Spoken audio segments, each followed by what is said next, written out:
Good morning to you. Good morning. Good morning. You made it. It's Wednesday. He's Rudy. I'm Rob. We are refreshed on a Wednesday. Yes, sir. I guess we could say that. Carl sitting on the other side of the double pane glass. We got a good show for you today. Every day. How you doing, man? I'm good. Can you see me?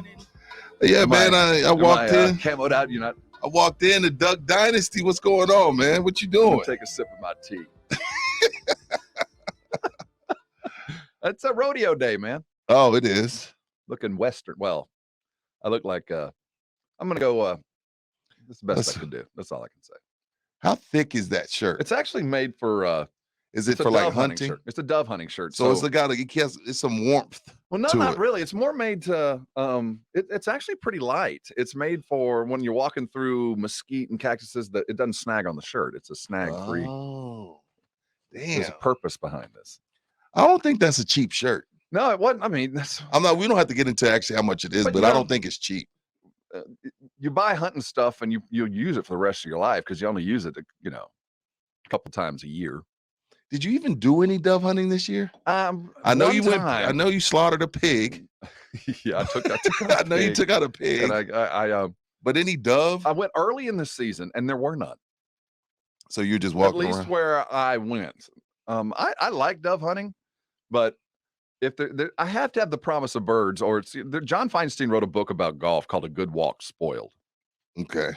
And that can define it. And sometimes if you're out, I mean, it's a lovely walk when you're dove hunting, but it's a lot of work if there's nothing there.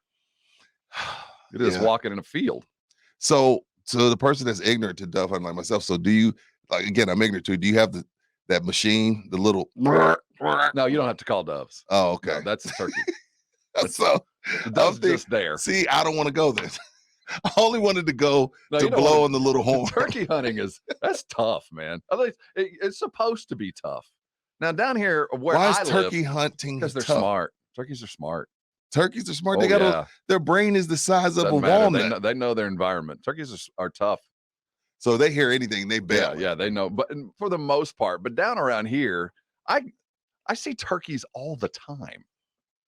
I don't hunt them, but because we encroaching on previously virgin lands where I live, I see turkeys all the time. Really? They're not that scary around here. Now, you head into the southeast and they're in that thicket. They're hard to find. You got to be a legit hunter and to be able to call them and do all that. We have a neighborhood turkey. Yeah. We have a neighborhood turkey. He just walks around chilling. Yeah. So he used to have a wife. He used to have some kids. The cats ate all his kids. Mm-hmm. Somebody got his wife. Now he's solo. He's single. And he just walks around everybody's yard, every neighborhood, and nobody bothers him. We let him cross the street. And I'm in the middle of the city. You know what I mean? So it's just weird to see him. It's not a regular turkey. I'm gonna take a picture of him one day. It's not a regular turkey. I'm gonna take a picture of him one day, and I want you to tell me what kind of turkey it is. It's a weird looking turkey. Like you don't have.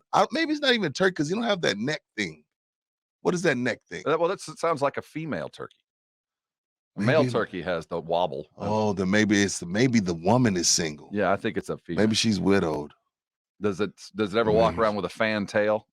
No. See, that's what I'm saying. You got a female, and it could be. It could be a young peacock.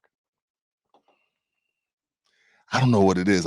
Because I told y'all the story. We had a neighborhood, a family neighborhood that was doing weird stuff to animals. Oh, that was y'all's neighborhood? Yes. That made the news? Yes. Oh, that'll make the neighborhood They were sacrificing animals and stuff, and the two turkeys got away. The survivors? Yeah, they were the survivors, and we loved them. They had babies, and the babies were falling around. It was cool because, you look on your Facebook page and you see family, and you look on your neighborhood page and it's like family sacrificing animals. And it's around the corner from you. You're like, dude, I gotta move before my house is worth $13. Let me get the hell out of here. But yeah, so I guess this is she. I'm gonna take a picture of her one day so you can tell me what she is. When was the last time you saw the mate to this turkey? It's been about a couple months. Right around Thanksgiving. You know what? I don't know when, but yeah, I was like, there were two peas and pot always together, and then all of a sudden one of them gone. It was sad. We were sad. Well, I was more sad when the babies, because the babies were cute, and then one by one they just started dropping off. Like, oh, they had 6. And then Anna be like, babe, there's only 4. Mm-hmm. And then it's like, oh my God, It's like 2. a Discovery Fest Yeah, like special. damn cats. Put your cats in the house.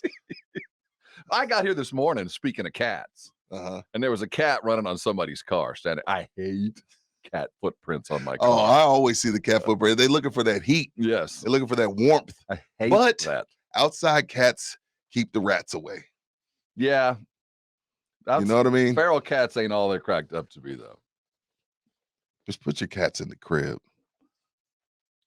So we're going to get into some sports today, we promise. Mm. Now, yesterday, we talked a little bit about James Harden. It felt like he had something to say. It was moderated. It was tempered, but he did have something to say. You called it, and I'm like, nah, James doesn't talk. But James, like, something went wrong at the end. Mm-hmm. And I thought him and it's weird, man, because James and Chris Paul were boys, and then it gets weird. You know, James and Westbrook boys, then it gets weird. Now KD, James, Kyrie. Because at first, when James first got there, he tweeted, "Oh, scary hours. It's going to be on." Mm-hmm. And then now it's like, well, Philly was always my first choice. And he rings the bell last night. And I don't know, some sort of the jacket was fly. The jacket was fly, Rob. No, it wasn't. The jacket was fly, Rob. Finished. It wasn't finished. It didn't look and like you know it was what? done. You know why you should like it? Because you could pull it off. You're 6'4". I'm a fashion guy like you. You can tell by my You are. No. You like to get fly. Well, I do. That one I did not like. It was too rough. It wasn't done. It looked like there's some just basic seams. No, it does look like to be complete there. Whoever the designer was like, this is it. I'm gonna cut up this London fog jacket. I'm gonna cut the sleeves off. Then I'm gonna put a shirt underneath it. Then I'm gonna put a belt buckle on the back. And maybe and you know what I'm gonna do? I'm gonna charge $6,500 for it. And James Harden will buy it. Harden rolled out there, swung with the bell and some sort of Parisian catwalk coat. That jacket was fly, Melvin. Forget you. No, then they get beat by 48. then they roll out and get smoked. But it was the worst home court loss by a playoff contender at this point of the season in history, in NBA history. Dude, it was like your brother learning how to play 2K. Woo. And you've been playing for 3 years and you just smoke them by. It was like a bad game of 2K that you like. If that would have been a game of 2K, somebody would have hit reset. It would have been. I'd throw my controller down. I'm out. Carl 2.222 has left the game. You know what I'm saying? Like leave the game, bro. We'll level up a bit. It was a good night for basketball all around. We'll look at the league. Super Bowl viewership numbers are in, and it was a rousing success. Dude, now, the most crazy. The cities that dialed in are not surprising. Certainly Cincinnati was very much involved, and the Ram fan in Southern California was certainly very much involved. Yeah. But one other city led the pack in viewership. That's so weird. It's weird, it's wonderful, and it's sad all at the same time. At 7:45, we'll look at that. Someone said the jacket matched the game. Horrible. Dude, I'm always on my own. You know what? I'm gonna just start being quiet. No one ever agrees with me, ever. I think we can agree that it was a worthy attempt by Harden, but it didn't work. It just didn't fit the situation or him. It didn't look done. Yeah. Professional athletes can get away with fashion risks a lot better than literally anybody else. I appreciate this. I get it. I do, and I think Rudy, you'd have had it on. I think you'd have seen that and put it on. I think you would have. And that's not degrading. Well, the thing is at 5'9". Well, there's that. Rudy likes Crocs. So Rudy does not like Crocs. I do want a pair. I've heard they're super comfortable. But the thing about a long jacket like that at 5'8", it doesn't play well at 5'8" in a stomach. Well, you see, it's got to be, when you wear stuff like that, it's got to lay on you. You see, that's the key to jackets. If the jacket doesn't lay down on you, it looks bad. I think we're gonna have to start doing a fashion segment on this show. I think we might have. I think we're on to something. Because you come to it from a point of, I mean, you have a fashion Dude, professional my wife in is your house. She's like, and she'll hit me with, "That's what you're wearing," and it screws up my night. You know what I mean? Like it just ruins your night because you're like, "Yo, all right, I'm putting this. This is what I'm wearing," and I walk in and she's like, "That shirt again?" And like, I don't have no clothes.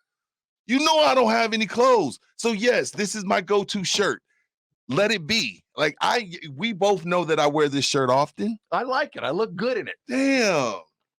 But you do. And then the night is ruined. Then I'm like, dude, you know what? I don't want to go. Well, have you ever gone back through your pictures and all the good nights, or you're in the same stuff? Dude. Well, see now, because she's like, well, you're a public figure, so you took a picture in that shirt already. So we're not posting tonight. This is the life I live in. I'm 44. So can you imagine 20-something-year-old? I'm kind of envious of that. Not that my wife gave up a long time. She's just like, I married you. This is who you are. She used to try. Yeah.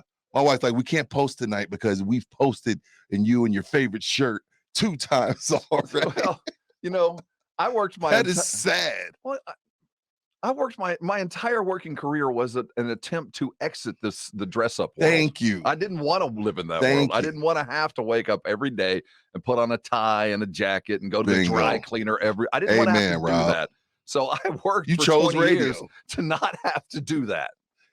So because of that, I look like I've been recently retired or released from prison most of the time. Dude, I stay in trouble. So do I. My wife's in fashion, so it's a big thing. At 8 o'clock.